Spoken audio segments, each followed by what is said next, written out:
Hi friends, welcome to our YouTube channel. Friends, చూసుకున్నట్లయితే మనకి ఈరోజు గ్రూప్ డికి సంబంధించినటువంటి కేసు అనే యొక్క అప్డేట్ అనేది ఎలాంటి అప్డేట్ అయితే రాలేదు. ఈరోజు కూడా కేసు అనేది ప్రజెంట్ ఈ టైంకి కూడా పెండింగ్ అనేది ఉండడం జరిగింది. అంటే నేను వీడియో చేసే టైంకి ప్రజెంట్ ఇప్పుడు నేను వీడియో చేస్తున్న టైం 10:15 ఈ టైంకి కూడా పెండింగ్లోనే ఉండడం జరిగింది. మరి కేసు అనేది జరిగిందా లేదా అనేది కూడా మనకి ఎలాంటి అప్డేట్ అయితే ఇవ్వలేదు. మ్యాక్సిమం మనకి రేపైతే మ్యాక్సిమం అయితే ఆ కేసు యొక్క స్టేటస్ అయితే మనకి ఒక అప్డేట్ అనేది రావడం జరుగుతుంది.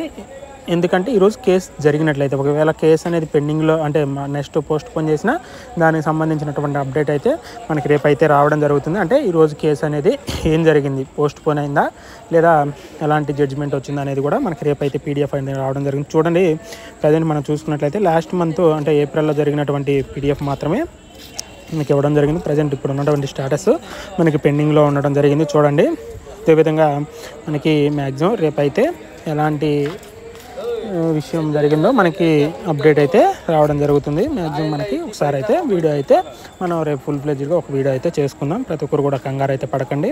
ఎవరైతే గ్రూప్ డి ప్రిపేర్ అవుతున్నారో ప్రిపేర్ అవ్వండి. క్వాలిఫికేషన్లో అయితే ఈ నోటిఫికేషన్కి ఎలాంటి మార్పు అయితే ఉండదు, ఎంత మాత్రమే ఉంటుంది. మ్యాక్సిమం ఫర్దర్గా వచ్చేటువంటి తర్వాత నోటిఫికేషన్స్కి అయితే మరి జడ్జిమెంట్ అనేది ఎలా వస్తుందో అది కూడా చూడాలా. ప్రజెంట్ ఈ నోటిఫికేషన్కి అయితే ఎలాంటి ప్రాబ్లం లేదు కాబట్టి ఎవరైతే అప్లై చేశారో ప్రతి ఒక్కరు అయితే ఎలాంటి సందేహం లేకుండా మంచిగా ప్రిపేర్ అవ్వండి. ప్రతి ఒక్కరు కూడా ఆల్ ద బెస్ట్.